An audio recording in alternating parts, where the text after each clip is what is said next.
नमस्कार, आप देख रहे हैं भारत वर्ष 17। मैं हूं आपके साथ अक्षता मौर्य। आइए रुक करते हैं खबर की ओर।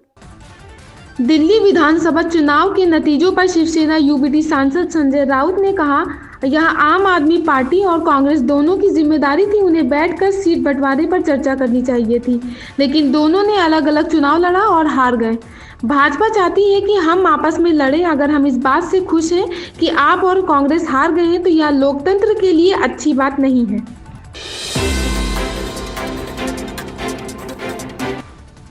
आर्थिक मामलों के सचिव संजय सेठ ने कहा कि सरकार के विवेकपूर्ण राजकोषीय प्रबंधन से सरकारी प्रतिभूतियों से प्रतिफल कम हो सकता है, जिससे कंपनियों के पास अर्थव्यवस्था में निवेश के लिए अधिक पैसा बचेगा। उन्होंने यह कि कुल मिलाकर अगले वित्तीय वर्ष में हम चालू वित्तीय वर्ष की तुलना में कम कर्ज लेंगे।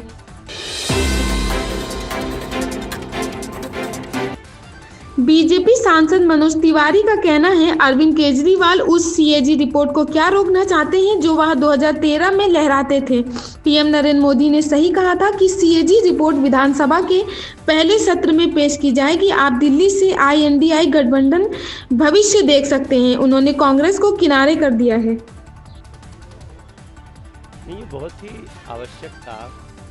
जिस सीएजी की रिपोर्ट को लेकर के अरविंद केजरीवाल जी 2013 में पूरी दिल्ली में लहरा के चलते थे, वही सीएजी की रिपोर्ट आज रोकना क्यों चाहते थे। तो प्रधानमंत्री जी ने बिल्कुल ज़रूरत वाली बात कही कि विधानसभा के पहले सत्र में सीएजी की रिपोर्ट को टेबल कर दी जाएगी, ताकि ये जो लोग भ्रष्टाचार ख़त्म करने के लिए आए हैं ऐसा कह रहे थे, उन्होंने भ्रष्टाचार में किस प्रकार को लिप्त किया अपने को, ये दिल्ली को और देश को तो पता चलना चाहिए। अमेरिका से भारतीयों के निर्वासन को लेकर मचे बवाल के बीच कांग्रेस सांसद मनीष तिवारी ने रविवार को अमेरिका में अवैध भारतीयों की संख्या और उस हिरासत में लिए गए लोगों की स्थितियों के बारे में बात की। अमेरिकी अनुमानों का हवाला देते हुए उन्होंने बताया कि अमेरिका में 7,25,000 अवैध भारतीय हैं, जिनमें से 24,000 वर्तमान में हिरासत में हैं। इसके साथ उन्होंने सवाल किया कि क्या भारत इन व्यक्तियों को अपमानजनक परिस्थितियों में वापस जाने की अनुमति देगा।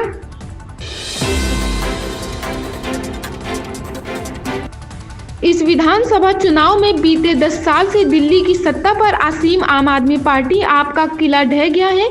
2020 के चुनाव में जहां पार्टी के 62 विधायक थे, अब उनकी संख्या घटकर 22 रह गई है। वहीं 8 सीटों पर विपक्ष की भूमिका निभा रही भाजपा को दिल्ली की जनता का खूब आशीर्वाद मिला। राष्ट्रीय राजधानी में आम आदमी पार्टी की करारी हार के साथ वोट प्रतिशत से जुड़ी गारंटी का रिकॉर्ड भी टूटा। दिल्ली में अब तक हुए 9 विधानसभा चुनावों में 40% से अधिक वोट जीत की गारंटी होते थे, लेकिन पहली बार आप 43.57% वोट के बाद भी सत्ता हासिल नहीं हो पाई। भाजपा ने आपसे 2% अधिक 45.56% वोट हासिल कर मैदान मार लिया।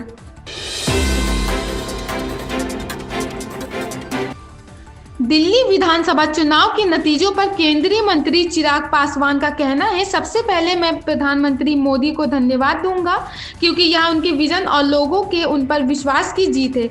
यह मोदी की गारंटी है जिस पर दिल्ली की जनता ने लंबे समय बाद फिर से भरोसा किया। दिल्ली की जनता ने प्रधानमंत्री के विजन की सरकार चुनी है।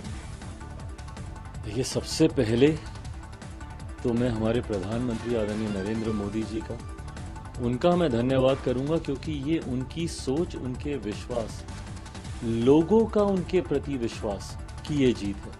ये वो मोदी की गारंटी है जिस पे दिल्ली की जनता ने एक लंबे समय के बाद पुनः विश्वास करने का कार्य किया। और इसका कारण भी है जिस तरीके से प्रधानमंत्री जी के नेतृत्व में पिछले 10 सालों में देश ने नई ऊंचाइयां हासिल की। गठबंधन का सहयोगी होने के नाते मैं भी कई जगहों पर प्रचार के लिए हम लोग गए, और उस वक्त भी मैंने इन्हीं बातों को कहा था कि जहां एक तरफ देश नई ऊंचाइयां हासिल कर रहा है, तो वहीं दिल्ली की हालत बद से बदतर होती जा रही है।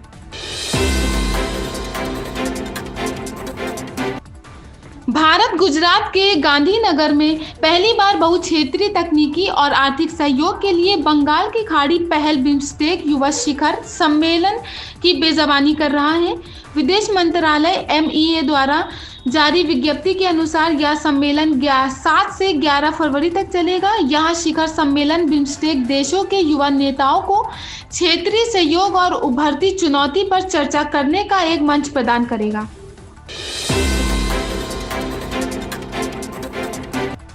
यूपी के प्रयागराज में महाकुंभ चल रहा है। त्रिवेणी में स्नान करने के लिए श्रद्धालुओं के जत्थे लगातार पहुंच रहे हैं। इसको लेकर रविवार को सपा मुखिया अखिलेश यादव ने सरकार से श्रद्धालुओं के वाहन टोल की फ्री मांग की है। उन्होंने कहा कि महाकुंभ के दौरान उत्तर प्रदेश में प्रवेश करने वाले वाहनों के लिए टोल शुल्क माफ किया जाना चाहिए ताकि यात्रा में बाधा और जाम की समस्या कम हो सके।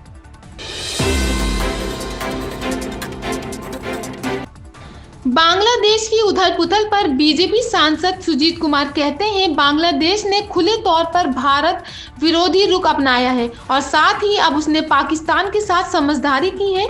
चीन भी अशांत जल में मछली पकड़ने की कोशिश करेगा। तो जो चीज़ मुझे परेशान कर रही है वह बुराई की धुरी चीन, पाकिस्तान और बांग्लादेश। यदि ऐसा होता है तो यह भारत के लिए बहुत चिंताजनक होगा।